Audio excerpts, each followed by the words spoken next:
So we're down to Mr. Toome and Ms. Marshall, I think. All right, and Ms. Marshall's on the docket for a hearing with regard to her competency to stand trial. Is everybody ready to go forward? Yes, Mr. Judge. Wyatt? Yes, Judge. Now, Ms. Fields? Now, I had a conversation with Ms. Marshall, and I'm not sure who was here and who wasn't here. And it was a strange thing because one of our sheriffs was flagged down by Ms. Marshall, and Ms. Marshall said she wanted to talk to the judge. So she talked to the judge. And this was about a letter. There was a letter that apparently was included in the documents that you have there, Mr. Wyan, that everybody has. It was a letter that was the case file, I guess, of Dr. Smedley, and it was an anonymous letter from the residents of 23rd Street or something like that. And best we can figure out is that letter was faxed to the county attorney's office.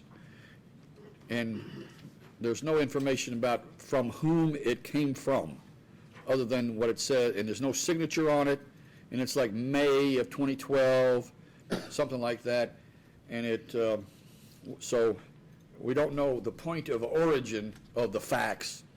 It was received by the county attorney's office. It was then Mr. Welch, the supervisor, got the document. He in turn gives it to Ms. Fields because Ms. Fields is in charge of, or is the prosecutor in Ms. Marshall's case. And Ms. Fields, did you send that to to Dr. Smedley, or how did it get to Dr. Smedley? I did not personally. I think it was put into a file, and then when the 504 was ordered, our supervisor sent The file. the file. Okay. Not any pleadings that were filed, but any other, I guess, exhibits, Correspondence and so forth. All right. Was sent. Is she stating the supervisor sent the file to Dr. Smedley? I think that's what she says. Who is the Okay, we gotta stop supervisor? this. What's that?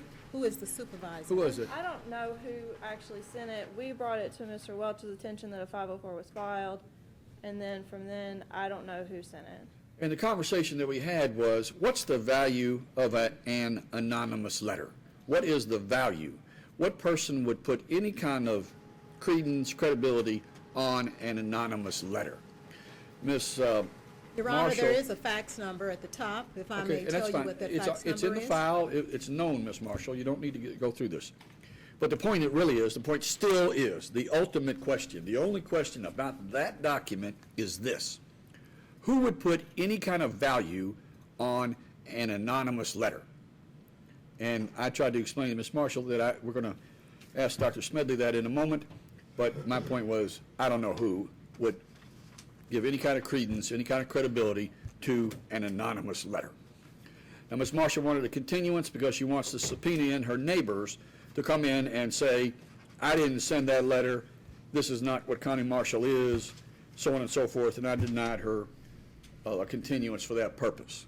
Now, Ms. Marshall says she's going to turn it into the FBI and the United Nations Commission, and that's fine, and the FBI may be better able to search this out and probably find the exact location of the origin of the fax. Where was the thing faxed from?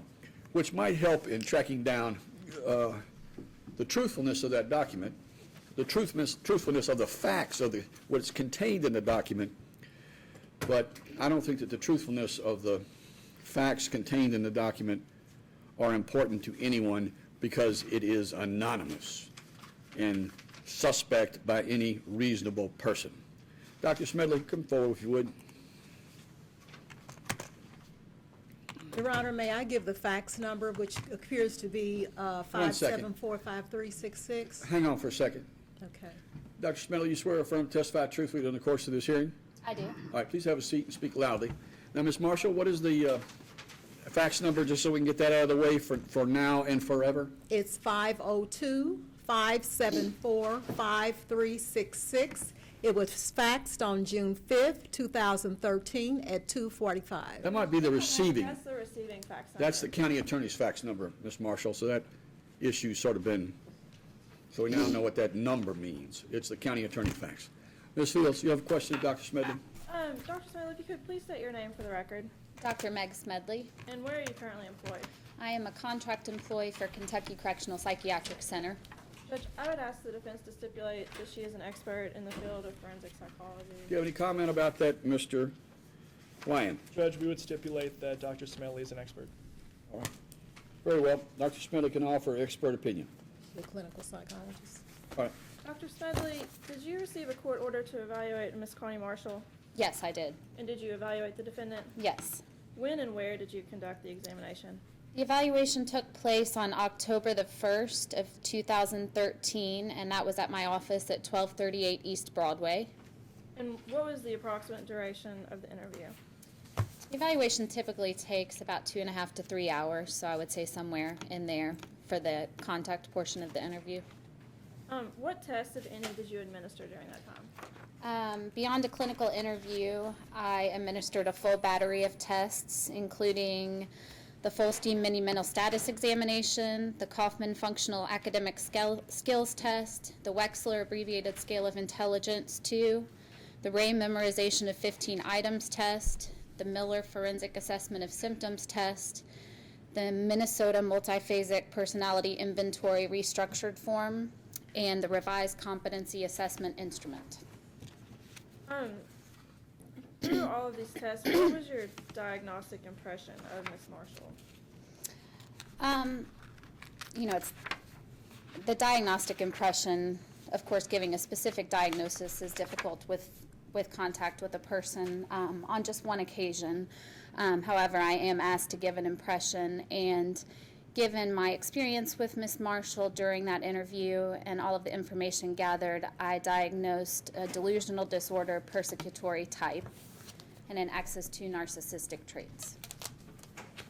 Were there any specific results from the testing that led you to that belief? Yes, the overall clinical presentation from, I guess, the combined assessment of all of these tests. Did you discuss with Ms. Marshall the concept of competency? Yes, I did. And on your evaluation, you kind of have them broken down, so I just want to kind of go through each element with you. In your expert opinion, does the defendant have the ability to understand the charges against her? I believe that she does understand the charges against her, yes, but she has a difficult time discussing those charges free of what I believe is delusional thought processes. Does the defendant have the ability to understand or appreciate the penalties that come with the charges? She's a very bright lady. I think she has the capacity to understand the penalties. However, in my interaction with her, she had a difficult time explaining those penalties to me, again, for the same reasons.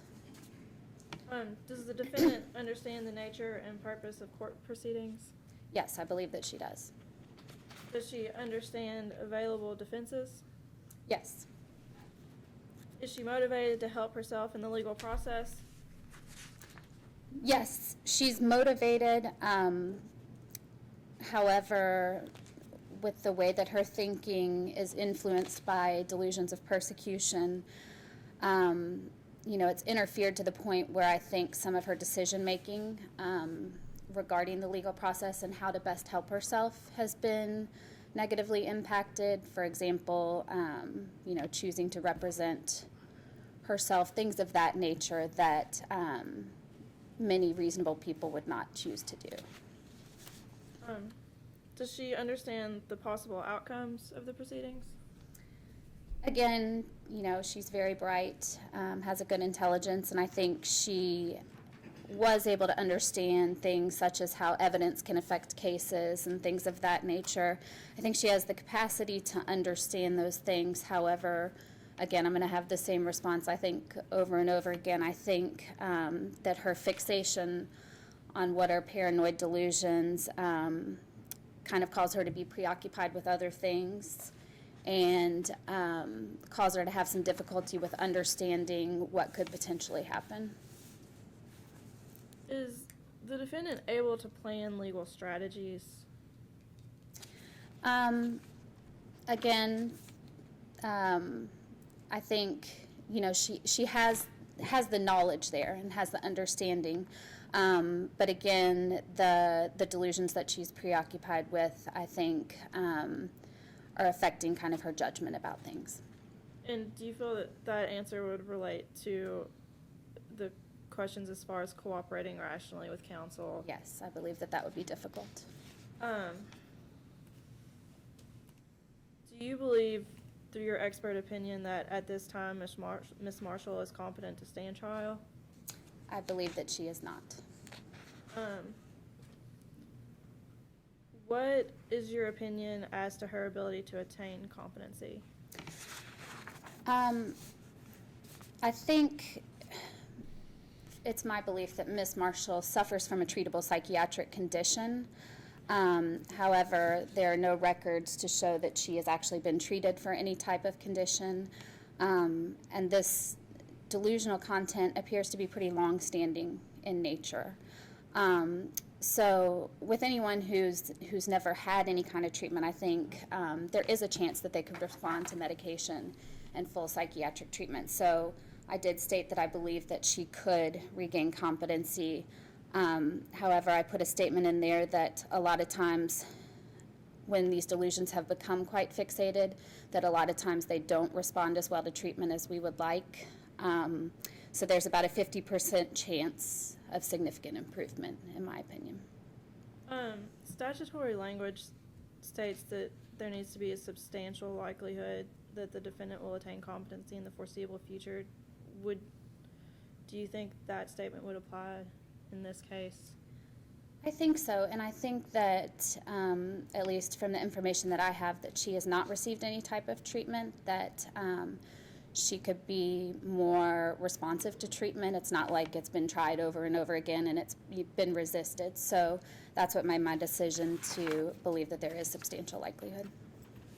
And then, Judge, I would just like to reserve, depending on the court's finding, we would need to re-question the doctor about potential treatment. But with regard to competency itself, you're finished with your examination. All right, Mr. Wine? Good afternoon, Dr. Smalley. I believe you testified that you did not review any of Connie's previous medical records. No, I didn't have any records available. So there's no history of her getting any treatment in the past. No. And during your interview with Connie, she never told you that she'd been previously diagnosed with any sort of conditions. No. She also told you during the interview that she gets income for frequency devices and neurological problems. Yes, she did. Did you ask her to elaborate on what she meant by that? I did, but my experience was that she was quite vague in her answers and not very forthcoming with personal details. So that was kind of the extent of the information I got from her. You also noted in your report that she was significantly preoccupied by delusions of persecution, which impaired her communication, Yes. that she suffers from deeply ingrained delusions, Yes. and that she lacks insight into mental illness even though she was significantly fixated on delusional content. Yes.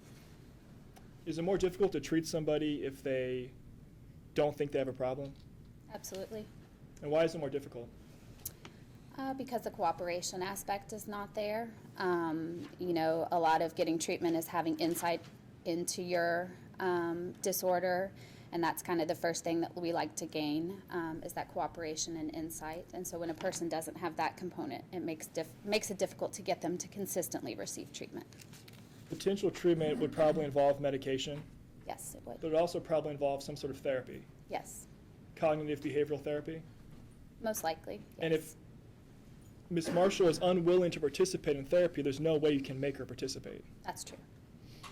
Is it more difficult to treat somebody who's never been diagnosed previously if they've had long-term mental illness?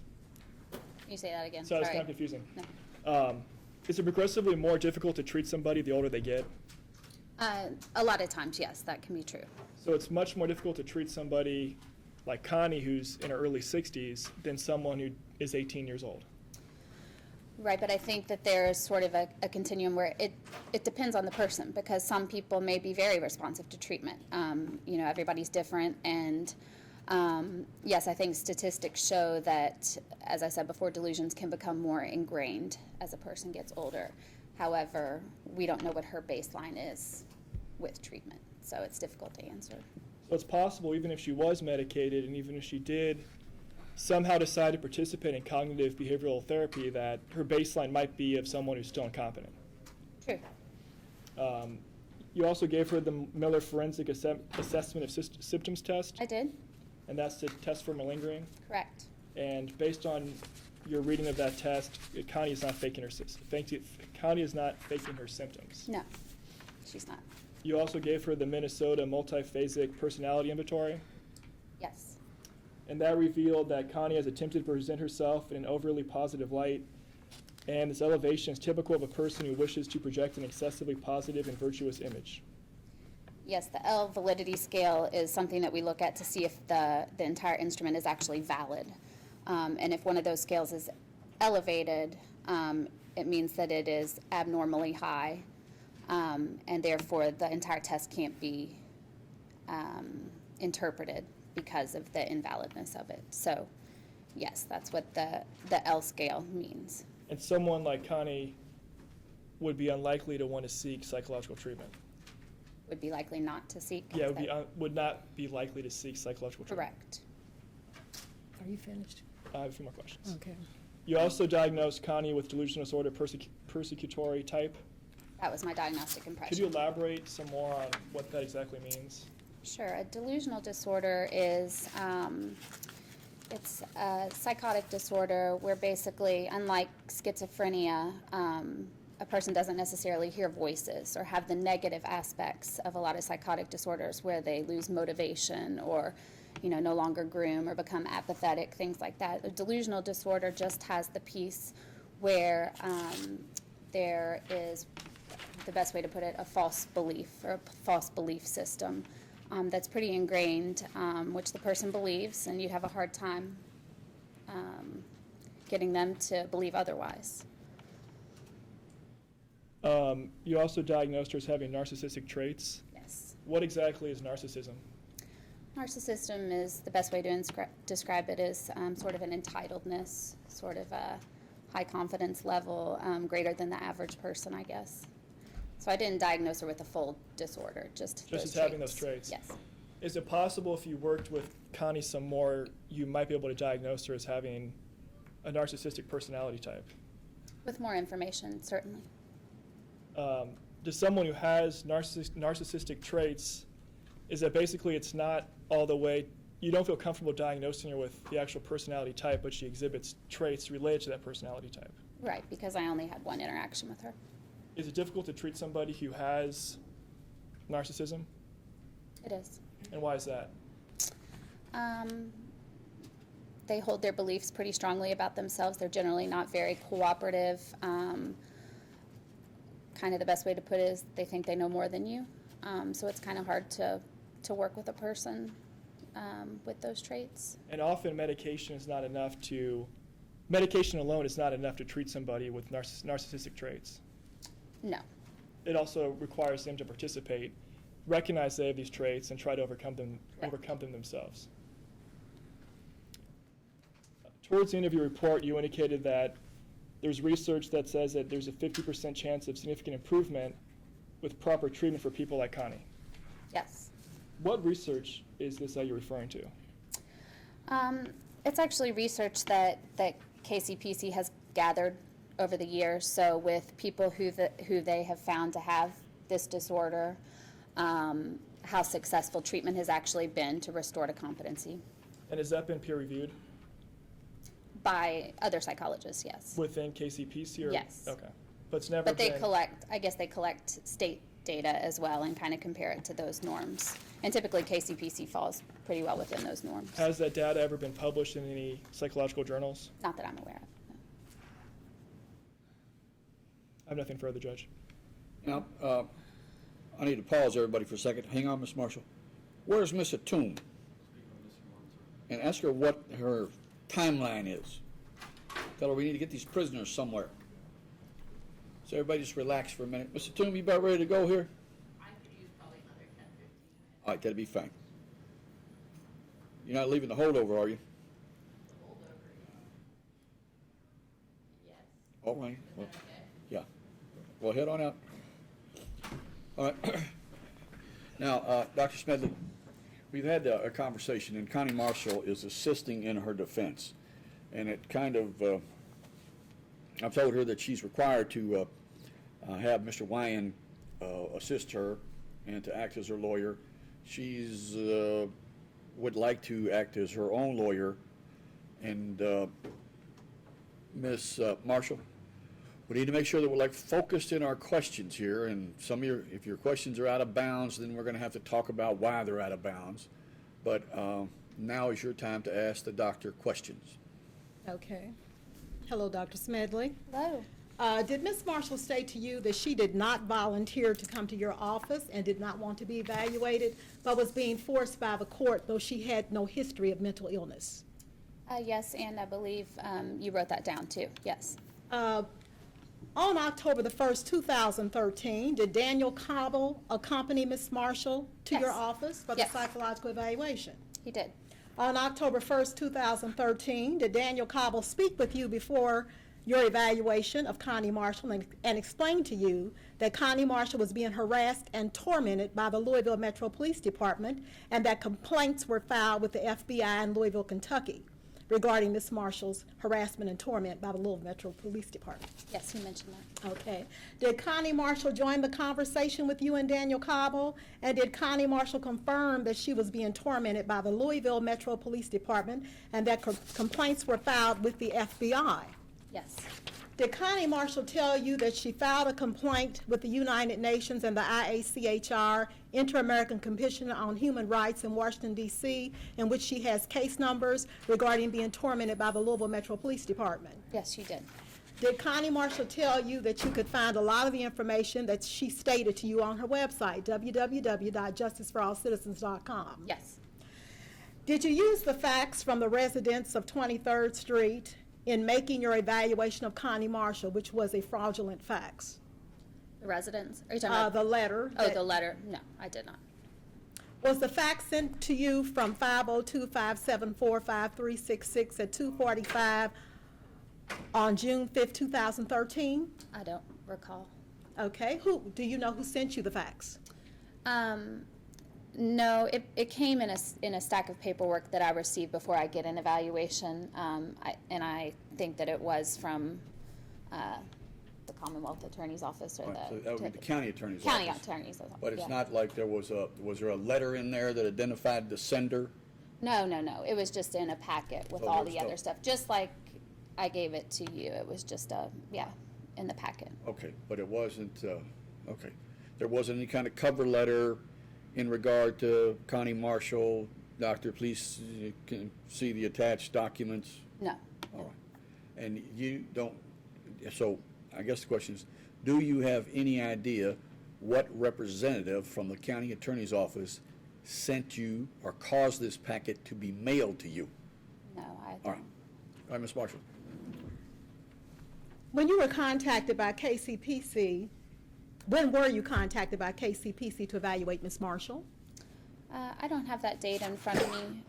It's in Ms. my Marshall, file, but I Ms. typically, I'm not sure that's really relevant, Ms. Marshall. We need to. Okay, whether well, it's- I'll move on to the Because what next we're trying to do is, question. we're trying to, Ms. Marshall, can I talk to you for just 1 second? Yes. I want you to ask your questions and focus on what we're here for is the determination about whether this evaluation is valid. Okay. Or if there are things wrong with the evaluation. Not all the run-up, how Okay. you got to come and talk to her, but during the course of the evaluation, did the Dr. Smedley prepare the evaluation in a professional means? Okay. Did she ignore certain facts? Did she add facts that are irrelevant? Things such as that, not other things. Okay. May I ask what you're basing your delusional disorder that Connie Marshall supposedly had? What are you basing that on?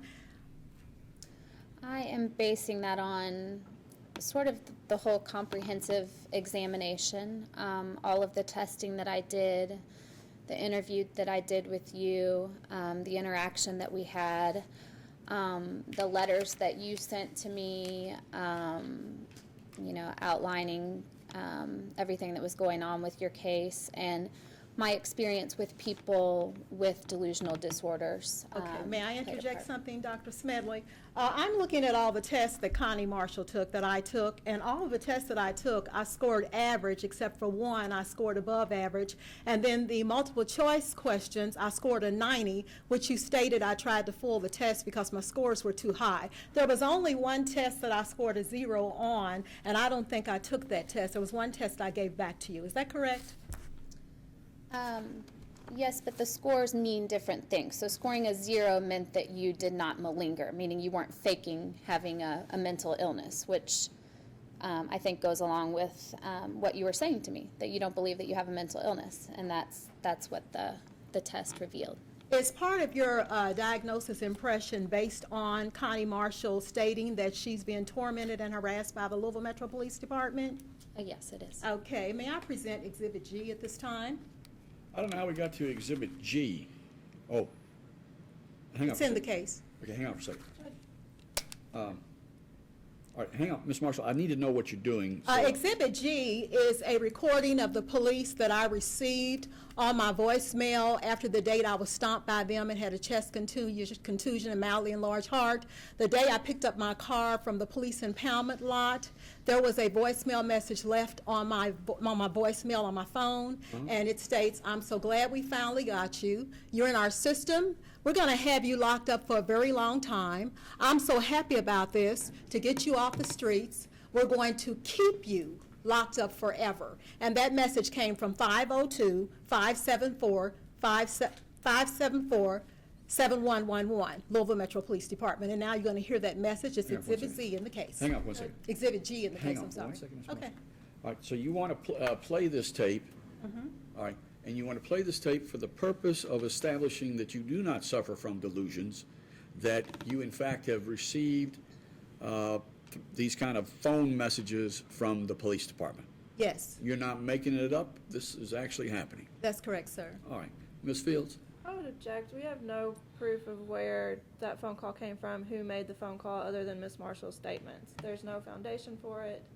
The phone call states 502-574-7111. Okay, how long is the phone? It's just that message. Okay. It was on my phone as soon as I I'm for picked it listening up. to it. Ms. Marshall's referred to it on numerous occasions, and I've never heard it.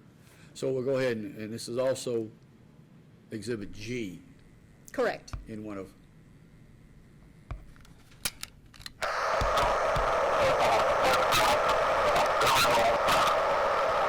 It'll play again.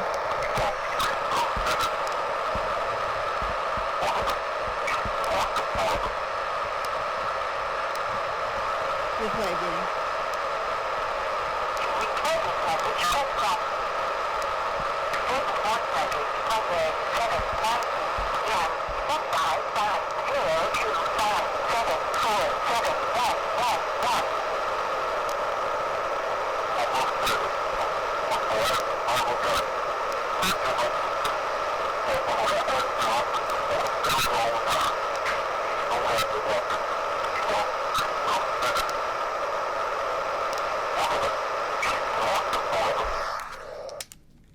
All right, do you have a Okay, question of Dr. Smedley? Ms. Marshall? Yes, I also want to present Exhibit 7 that's also filed in this case. They not only send me telephone calls, they send me emails. Dr. Smedley? Now, hang on, Ms. Marshall. Yes. Those exhibits are only relevant, they only make sense if you ask Dr. Smedley questions about the exhibits. If you put the exhibits out there that are sort of unconnected logically, they don't help us at all. Dr. Smedley has stated that I'm delusional because I state the Louisville Metro Police that this is part of her diagnosis impression, and I can read it for you. Hang on for a second. From her Ms. diagnosis. Marshall, Ms. Okay. Marshall, hang on for 1 second. Mr. Wine, do you think you could formulate a question for Dr. Smedley based on Exhibit G?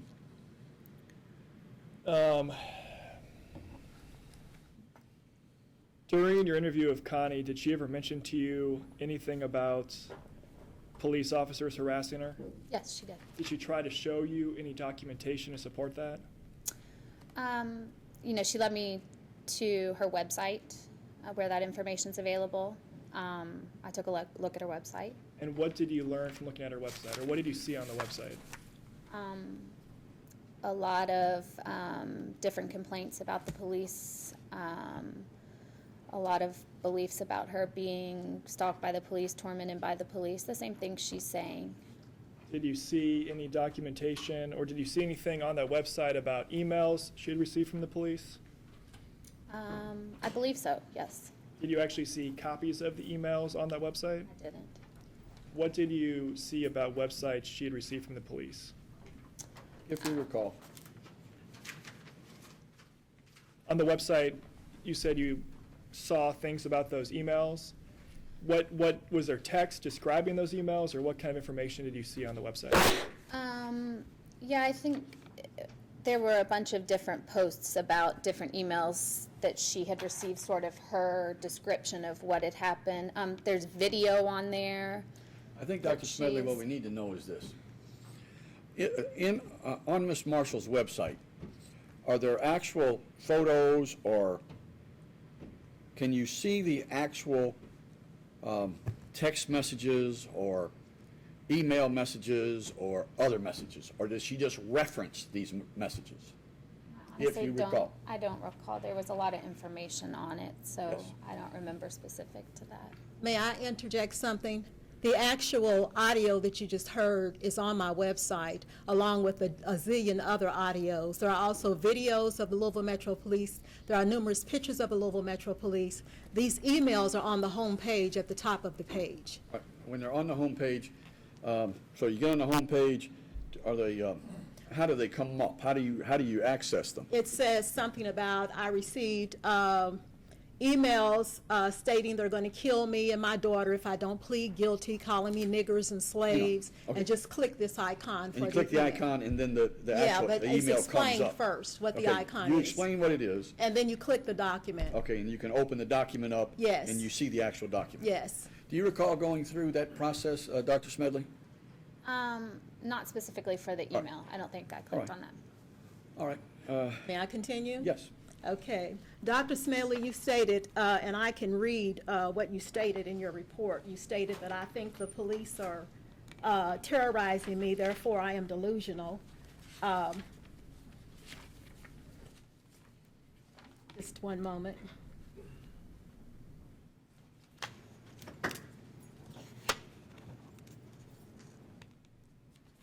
I don't want to waste the court's time, but I'll go ahead and introduce the Hang on one emails and second. come Mr. back. Toom, just come on up.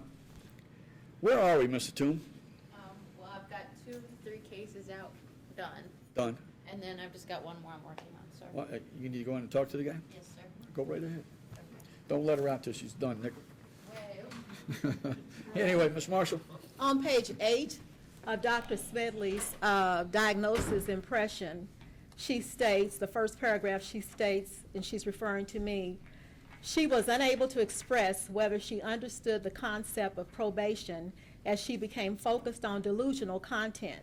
She again began to discuss her belief that the police have falsely accused her and states that she has been the victim of verbal and physical assaults at the hands of l.m.p.d. And she puts score, clearly incompetent. And right now, what I'd like to introduce into the record are Exhibits 7 and 8, which are filed in this case. And what, can you identify them? Tell me what they are. Yes, they are 2 emails from l.m.p.d., which I'm sure Dr. Smedley is familiar with because she has referred to them in her report as l.m.p.d.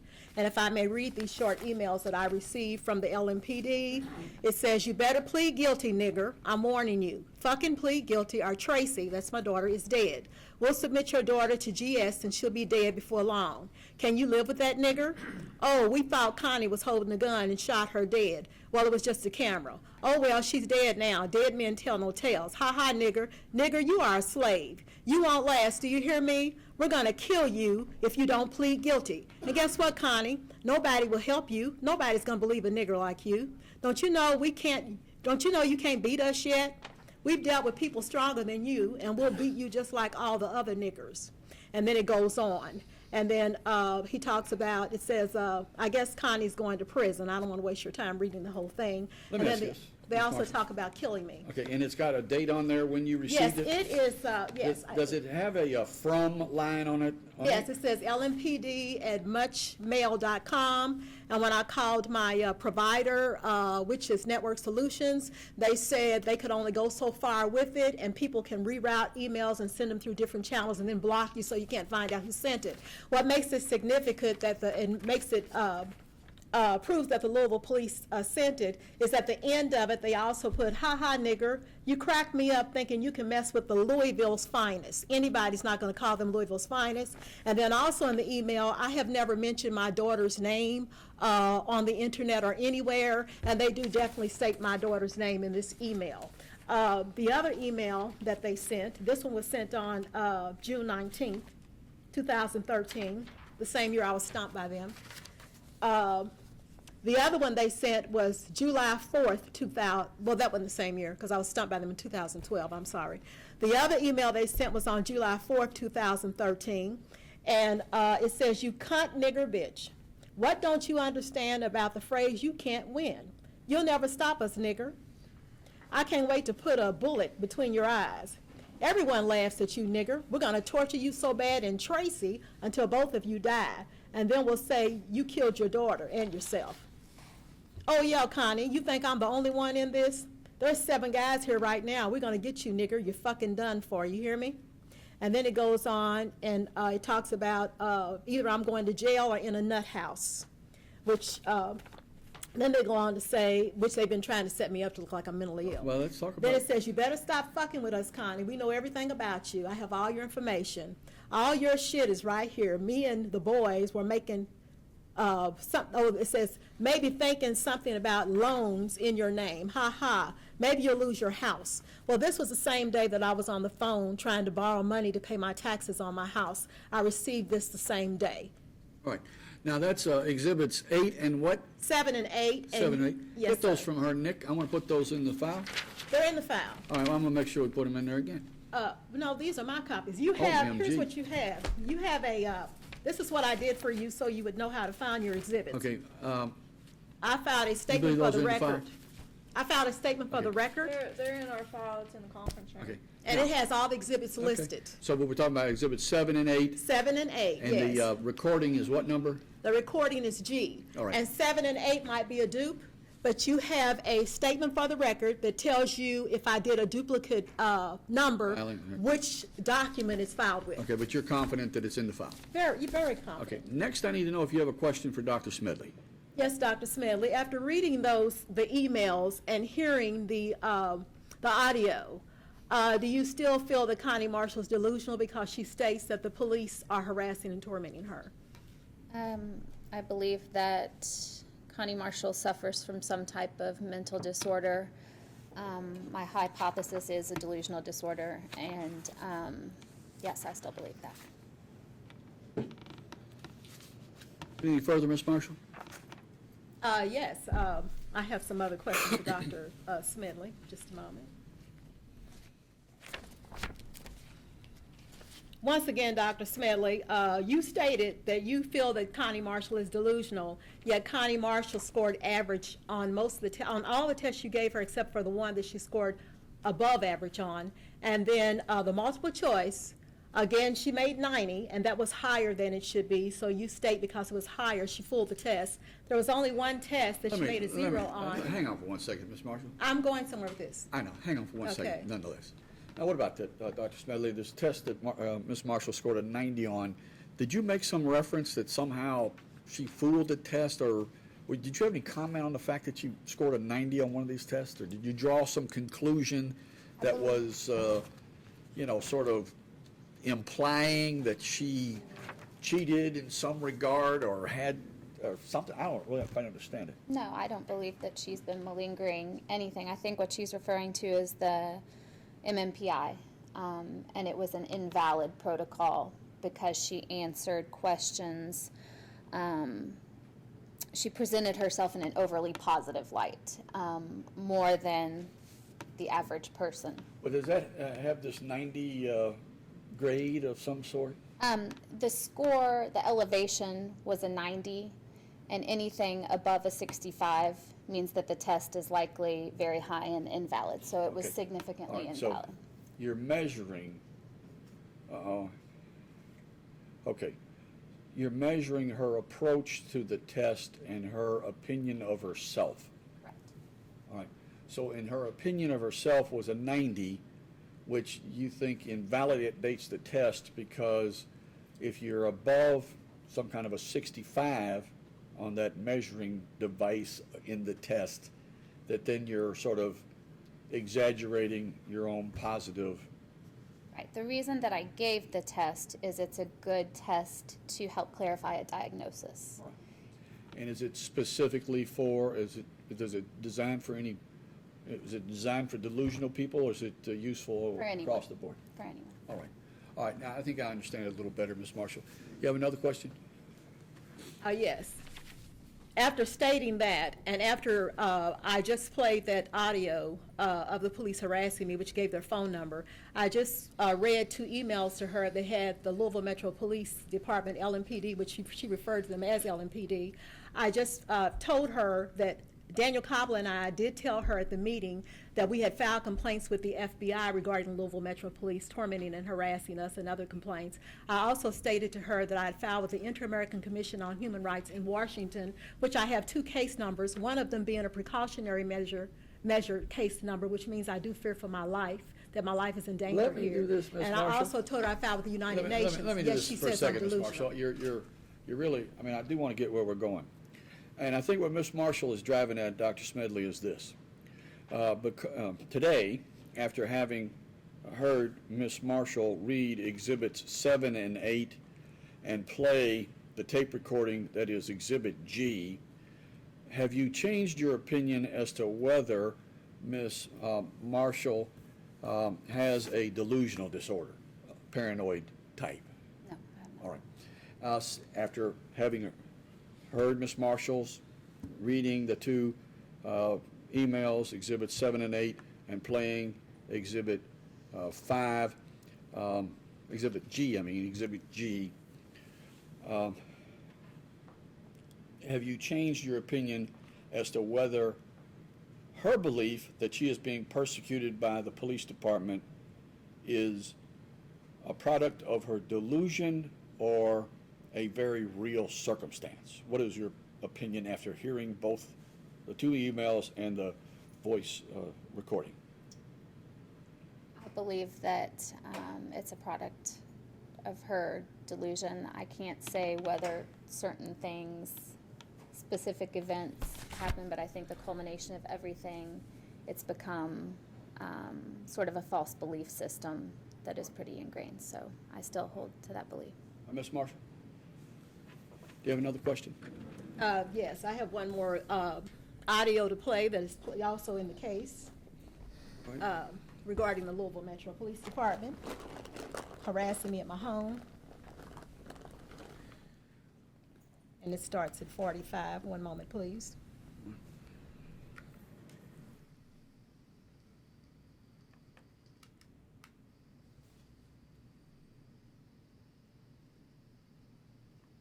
Just be one moment.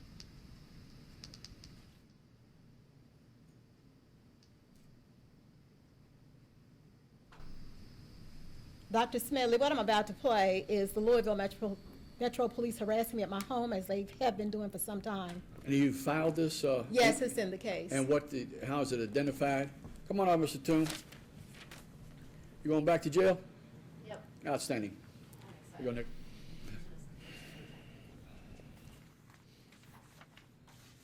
Have you identified it? I'm looking you, Mr. for it LaFollette, now. you're, all right.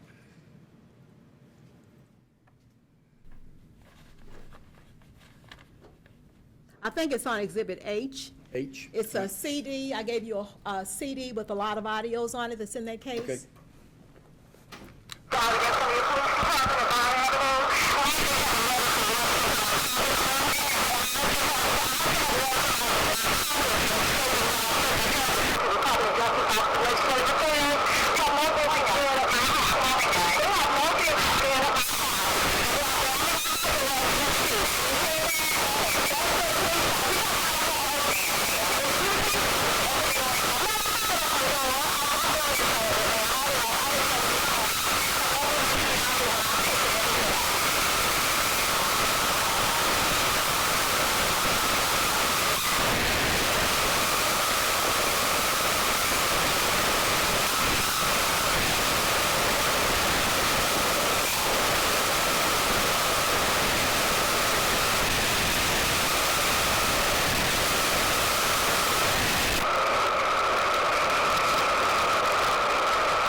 Okay, that's the police at my door, banging on my door. I go through this on a regular basis. Hang on for 1 second, Ms. Marshall.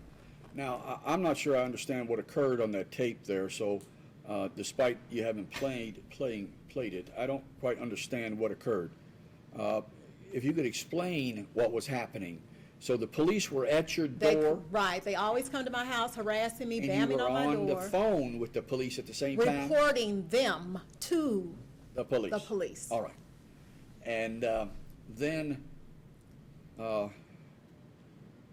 apparently somehow you were disconnected or hung up, or I don't know what. That phone call ended. Right. And then what happened? And then I called them back. Okay, because the police And were they still were banging. still there banging, yes. All right. And you have numerous audios in that case and videos Okay. regarding the Louisville Metro Police At Department. any point in time, did you have a conversation with do you talk to the police when they come to your house? No, I've been All right. harassed by the police for several Okay. years. But you don't talk to them? No. They bang on the door, you don't answer the door, you don't No, know I why don't they're answer there. my door, and I was told I had to leave my house one time. Is on, you have to leave your house sometime. All that's on my website. Okay, I didn't, I understand it, but it doesn't help us on your website.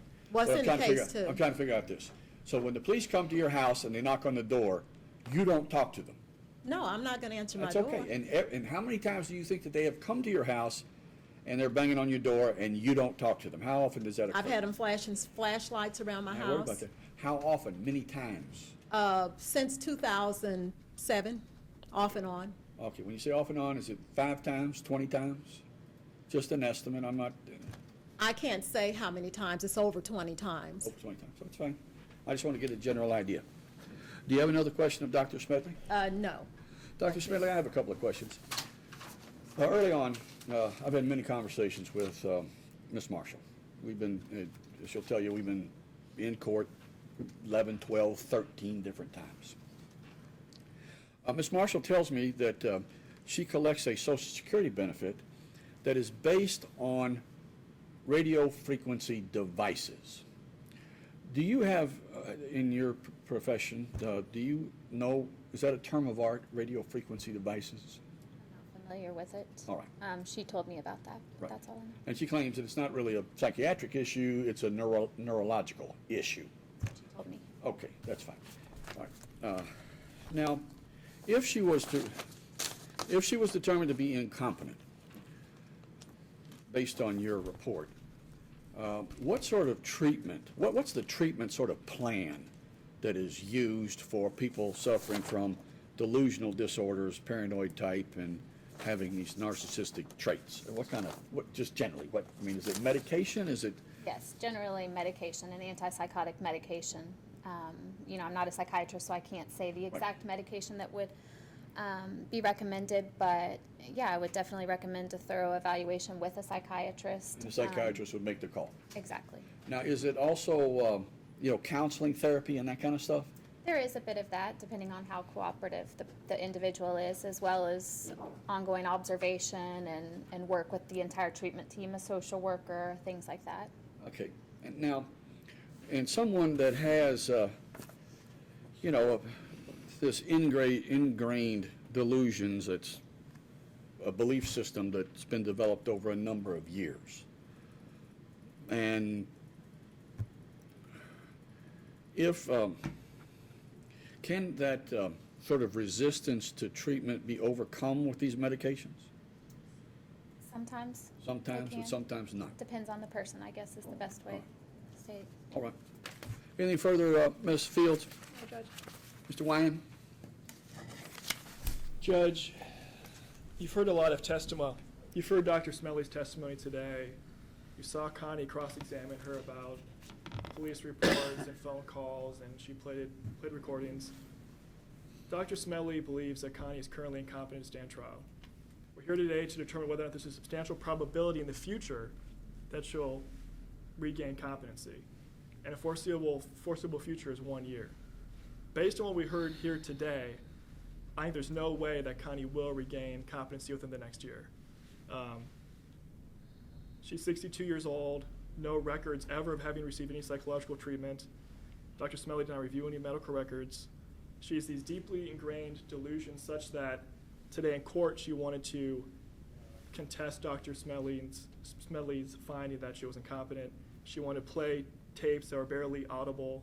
of police officers harassing her. She wanted to talk about emails from email addresses that were not directly linked back to the l.m.p.d. She's constructed a whole world around this vast conspiracy of the police to, destroy her life. These delusions go so far and are so deeply ingrained that I don't think treatment could possibly undo them. She has no insight into her psychoses either. Dr. Smelly testified that if someone does not have insight into their psychotic state, it's very difficult for them to receive treatment. She also testified that for someone like Connie, who exhibits these narcissistic traits, medication alone would probably not undo that. She would also need to participate to want to get better as well. Connie has no desire to want to get better, to want these delusions to go away. Connie believes this is the way the world is. And Connie came here today to defend herself, actually, and to try to prove that she was competent. Connie does not want to get better. In every case, there is a possibility that someone could get better with medication. But in this case, considering her age, the fact that she's never been treated before, the fact that these delusions are so deeply ingrained, the fact that medication alone would not be sufficient to handle some of the delusions and her narcissistic traits, we would ask this court to find that there's not a substantial probability that Connie will regain competency in the next year. Thank you. Ms. Fields? Judge, through Dr. Smedley's testimony, I believe we all are kind of in agreement, unless the court feels otherwise, that at this point in time, Ms. Marshall is incompetent to stand trial. The question now is whether there's the substantial probability that she can attain competency in the foreseeable future. This is kind of addressed on pages 10 and 11 of the evaluation, just that Ms. Marshall suffers from a treatable psychiatric condition. There's some likelihood that she will benefit from treatment. However, she might be quite treatment resistant given all the testimony from today. And there is research that indicates there is a slightly greater than 50% chance of significant improvement. But the question for the court is that substantial probability? Being no expert myself, I would ask the court just to rely on the testimony of the doctor and what's enclosed in the report and submit that question to the court. And Judge, may I add one last thing? Mr. Wyan? Very briefly. Dr. Smedley said that there's a 50% chance that Connie might get better. 50% is clearly not a substantial probability. That's all. May I add something to this? Yes, Ms. Marshall. Connie Marshall does not have any psychiatric or psychological problems, and just heard about this after coming to court from June 12th of 2012 after being stomped by the police, having a chest contusion, mildly enlarged heart, compressed vertebrae. I came to court from that time to March of 2013. Then all of a sudden, for no reason, I'm told I need to have a psychological evaluation by a court-appointed psychologist, and now I'm supposed to have all these psychosis, which I ran for mayor back in 2010 or 2011. I spoke at the Presidential Commission for the Study of Bioethical Issues. I used to sell real estate. I'm an administrative assistant. I'm a leader in my community, but all of a sudden, because I'm stomped by the police, I come to court for a whole year, and then March of 2013, all of a sudden, for no reason, I'm told, go see a psychologist, and she says I have a psychological evaluation based mainly on the Louisville Metro Police. And I'm not delusional when I have evidence proving that the Louisville Metro Police have been harassing and tormenting me for years. You have CDs in that case, you have audios in that case, you have pictures in the case. I still have my 2 witnesses to call. I also, one of my witnesses is not here for whatever reason I do not know. They filed a motion to quash, but I filed a response to that motion, which I think outruled theirs, which was defendant's memorandum response in opposition to Commonwealth of Kentucky's motion to quash subpoena pursuant to CR 45.04. That was a key witness. That was Curl and Miller Cooper of the Human Relations Commission, whom I have been to many times from 2007 to 2012 regarding being tormented by the police. What she would testify to is that you have gone and reported to her that you're being tormented by the police. Right. They go to the And what they about go your to the other merit witnesses? board with you. What would your other witnesses testify to? They have something to add to this. But the question is what? I need They to- can testify to the fact that I have been tormented by the Louisville Metro Police. All right. Are they eyewitnesses to the events? Yes, they are. All right. And now, I'm not going to allow you to call those witnesses. But this witness is for the Commonwealth. I have no witness to call for me. One of my witnesses they supposedly filed something to quash, which my my memorandum outruled their quash. I know that for a fact, but yet my witness is not here. I subpoenaed my witness. He didn't subpoena my witness. I subpoenaed all of my witnesses to come here. Well, Ms. Marshall, it's time for us to move on. I'm going to make a ruling here. It is my belief, based on the testimony and the report filed by Dr. Smedley, that Connie Marshall is incompetent to stand trial at the present time, that she suffers from a delusional disorder, a paranoid type. She has... No, I don't. I know we have a disagreement here, but I'm making this finding that you also have these narcissistic traits. I do believe that there is a substantially likelihood that you would regain competence. And I think it would be beneficial to you, Ms. Marshall, to at least be referred for some treatment regarding this... May I appeal this decision? Absolutely. I shall this do mental that. illness. That being the case, Ms. Fields? Judge, at this point, we would need to discuss a course of treatment. I'm not a professional. I have no idea. We're going to refer her someplace, but where is that? I'm not a medical professional. You're going to discuss this with Dr. Smedley? What, or what? I'm not... Generally, what happens is they are committed for treatment, but this I'm is I have kind a of job interview tomorrow for a Hang on. real kind of estate an broker. Odd Hang on. situation at that Okay, point. I got to tell you, I am not going to, like, send her to KCPC. That's just not going to happen. Dr. Smedley, do you have any insight into what would happen at this point?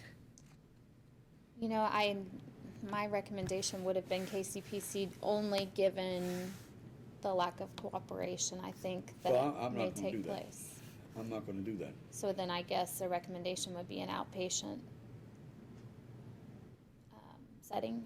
Yes. I don't know how the court wants to. So I think what we need to do is this. We're going to pass this case for a couple of months. We're going to go to, let's say, March 25. And now, and I don't really know how we're going to do this. I'm not sending her to KCPC. And I got to tell you this, just for everybody involved, I'm not sure this is a truly prosecutable sort of crime here. As I recall the situation, when is this? The facts of this case are this. Miss Marshall suffering from a radio frequency device. She wants to report that to the police department. She goes to the police department to report that there's some radio frequency issue. That's not what I went for. They put a smart meter and recorder on my home without All right. my permission. All right. And you went down to the police department, but you did not want to talk to anybody who works for the police department. No, I didn't want anybody to come to my home. Right. I asked for a civilian reporter, and they stated they would send one. Okay. They did not send one, so then I went to the police department. So you went to the police department, you started talking to the police department, the police chased you out of the building. Judge, I'd What- recommend that Connie not address the facts. Okay, of I'm her not underlying asking criminal her, case. I'm not asking her It's to. in the case. Okay. Then, the police Plus, the chased you out of the LG&E building. rep had no ID that came to my home. He had no ID. The LG&E rep? He had no ID. Okay. So what happened was, this entire crime is probably a result of your mental illness more than any criminal intent. I don't believe that Connie Marshall is a criminal. I believe that the police department behaved in a less than sensible way that created this chaos. I'm not impressed with this case one bit. So we're going to pass this case for a couple of months for review. I'd like for somebody to schedule some kind of an outpatient appointment for Ms. Marshall. I don't care if we do it at 7 counties. I don't care how we have to do this. Like to come up, or is this something that the defense would be? I think it really needs to be the defense. And Ms. Marshall,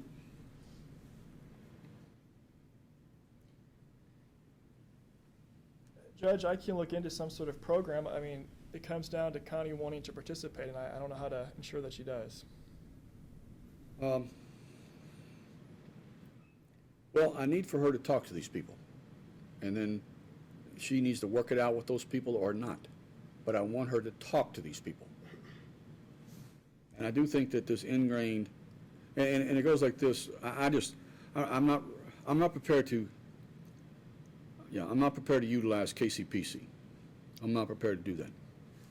So we need to work something else out. If y'all want to talk about it, you want me to pass this case for, let's do this. Let's pass this case for a week. You figure out how you want to do this. If I can help you, I'll help you. We're going to February 3 for a review. All right. Anything else we want to talk about? Not from us, Judge. Is that just for, do we need to subpoena the police officer for that day, since Oh. at this point, the She's finding's incompetent. She's incompetent. No, Okay. no. Yeah, unless you want to talk to them and find out exactly their participation in the crime. I can do that without having them. come That's to fine. court. All right, we'll be back next Monday, it looks like. I think it's a Monday.